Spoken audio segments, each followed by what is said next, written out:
بسم اللہ الرحمن الرحیم۔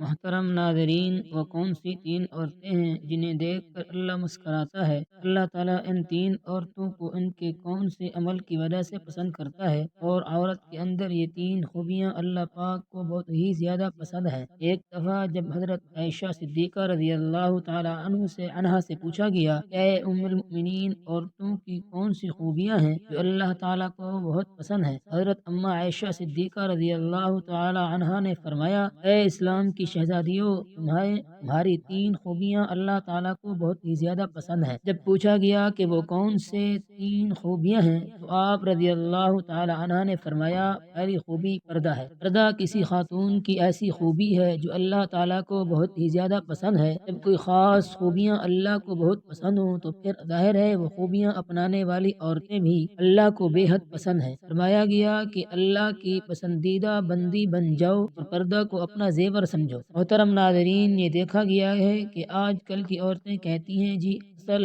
پردہ ہے، کہتی ہیں جی اصل پردہ تو دل کا ہے، بس انسان کا ذہن پاک ہونا چاہیے، پھر دماغ کا صاف ہونا ضروری ہے۔ تو میں کہتا ہوں کہ ذہن جتنا بھی صاف پاک ہو جائے لیکن سیدہ فاطمہ الزہرا رضی اللہ تعالی عنہا سے زیادہ پاک صاف نہیں ہو سکتا۔ پردے کا حکم سیدہ فاطمہ الزہرا رضی اللہ تعالی عنہا کو بھی دیا تھا۔ جاہلیت قدیمہ کی طرح جاہلیت جدیدہ میں ایک بار پھر عورتوں کی عصمت اور ناموس پر خطرات کے بادل منڈلا رہے ہیں۔ ان کی عصمتوں سے کھلواڑ کرنے کی کوشش ہو رہی ہے، انہیں برہانہ اور نیم برہانہ کر کے سرے بازار رسوا کیا جا رہا ہے اور ایک منصوبہ بند سازش کے تحت انہیں شمع خانہ کی بجائے چراغ محفل بنایا جا رہا ہے۔ کل تک علماء شراب نوشی، لباس و پوشاک اور رہن سہن کے مغربی ہونے کا شکوہ ہی کرتے رہے کہ اب برقع اور حجاب بھی جدت کی راہ پر چل پڑے ہیں۔ ہمارے ہاں یہ ایک رواج بن چکا ہے کہ اگر خدا نخواستہ کسی گھر میں کوئی فوت ہو جائے، کوئی عزیز رشتہ دار یا پھر کوئی قریبی فوت ہو جائے تو اس کی جدائی کا غم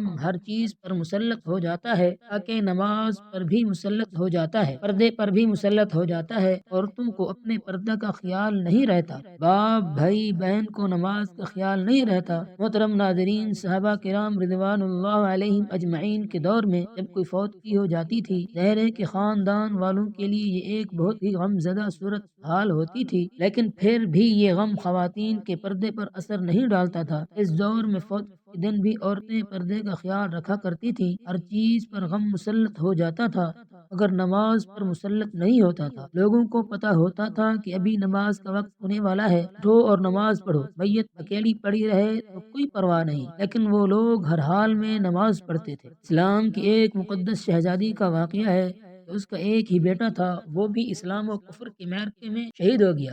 اب یہ نیک خاتون حضور نبی صلی اللہ علیہ وسلم کے سامنے ایسی حاضر ہوئی کہ سر سے لے کر پیروں تک پورا وجود ہی پردے میں ڈھکا ہوا تھا۔ صحابہ کرام رضی اللہ علیہم اجمعین اسے دیکھ کر حیران رہ گئے۔ اکلوتے نوجوان بیٹے کی موت کا غم تو بڑے بڑوں کو کلیجہ چھلنی کر دیتا ہے اور وہ گریہ و زاری اور چیخ و پکار پر اتر آتے ہیں۔ یہ کیسی خاتون ہے، کتنے بڑے صدمے کے باوجود مکمل پردے کی حالت میں اور مکمل ہوش و حواس میں ہے، کتنے بڑے صدمے کے باوجود یہ ابھی بھی پردے میں ہے۔ اس دور کی بات ہے جب مشرکین کی عورتیں اپنے جوان بیٹوں کی موت پر رہا کرتی تھیں، ماتم کیا کرتی تھیں اور بے پردگی کا عالم ہوتا تھا۔ اس خاتون نے جب یہ باتیں سنی، یہ کیسی عورت ہے کہ اپنے نوجوان بیٹے کی موت پر بھی پریشان نہیں اور مکمل پردے میں ہے۔ اس نے کہا، میرے بھائیوں، میرا بیٹا چلا گیا ہے تو کیا ہوا، میرا ایمان تو نہیں گیا۔ سبحان اللہ! یہ تھی اسلام کی مقدس شہزادیاں جن کی گود میں اسلام پلتا تھا۔ محترم ناظرین، حضرت اما عائشہ صدیقہ رضی اللہ تعالی عنہا نے فرمایا، عورتوں کی دوسری خوبی جو اللہ کو بہت ہی زیادہ پسند ہے وہ ہے شوہر سے ٹوٹ کر محبت کرنا۔ اب ایک عورت نکاح کے ذریعے سے اللہ اور اس کے رسول صلی اللہ علیہ وسلم کی رضا کے لیے اپنا آپ ایک اجنبی مرد کے حوالے کر دیتی ہے جسے وہ جانتی تک نہیں، اس کی طبیعت کا پتہ نہیں، اس کے مزاج کا پتہ نہیں کہ وہ کس طرح کا انسان ہے، پھر بھی نکاح کے ذریعے سے وہ اپنے آپ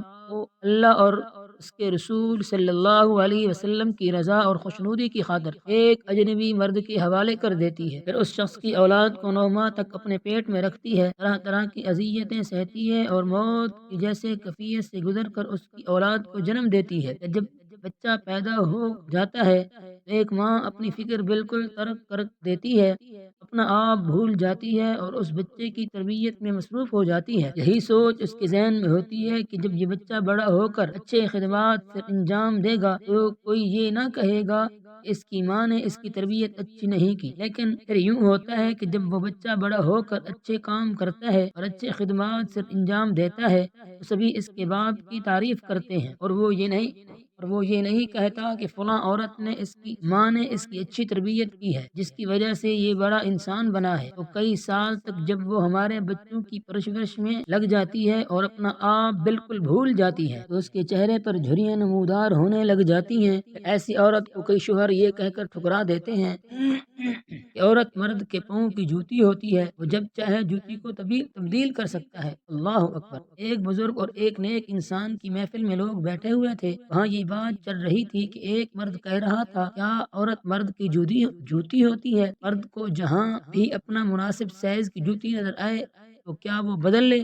وہاں پر بیٹھے ایک شخص نے اس اللہ والے بزرگ انسان کی جانب رخ کیا اور ان سے دریافت کیا، حضرت کیا یہ شخص ٹھیک کہہ رہا ہے؟ بزرگ فرمانے لگے کہ اپنی سوچ کے مطابق بالکل ٹھیک کہہ رہا ہے۔ عورت واقعی مرد کے پیروں کی جوتی ہوتی ہے۔ جو خود کو پاؤں کی معنی سمجھتا ہو وہ اپنی بیوی کو پاؤں کی جوتی ہی سمجھتا ہے۔ لوگوں یہی عورت سر کا تاج بھی ہو سکتی ہے، لیکن صرف اس مرد کے لیے جو خود کو بادشاہ کی مانند سمجھتا ہے۔ جب ایک عورت ایک ایسے شخص کے لیے اپنی زندگی قربان کر دیتی ہے جس کے وہ نکاح میں آ جاتی ہے، اس کی خدمت گزاری کرتی ہے، بچے پیدا کرتی ہے اور اس کے بچوں کی تربیت کے دوران اس کے چہرے پر جھریوں کے نشان نمودار ہو جاتے ہیں، لیکن مرد اس بات کو سمجھنے کی بجائے جب یہ دیکھتا ہے کہ یہ عورت پہلے کی طرح خوبصورت نہیں رہی تو وہ دوسری عورت کی جانب میل ہونے لگتا ہے اور اپنی بیوی کو چھوڑنے کے لیے تیار ہو جاتا ہے۔ تو ایسا مرد اپنی بیوی کی ہستی بستی زندگی میں زہر گھول کر رکھ دیتا ہے اور اسے کانٹوں کے بستر پر سونے پر مجبور کر دیتا ہے۔ خدارا اللہ کی رحمتوں کی قدر کیا کریں، وہ کسی بھی شکل میں ہوں، ماں، بہن، بیوی یا بیٹی، اس کو عزت دیا کریں۔ ام المؤمنین حضرت عائشہ الصدیقہ رضی اللہ تعالی عنہا نے فرمایا، عورت کی تیسری خوبی جو اللہ کو بہت پسند ہے وہ عورت جو اللہ کے حضور جھکنے والی ہو، نماز پڑھنے والی ہو، قیام، رکوع اور سجود کرنے والی ہو، قرآن پڑھنے والی ہو۔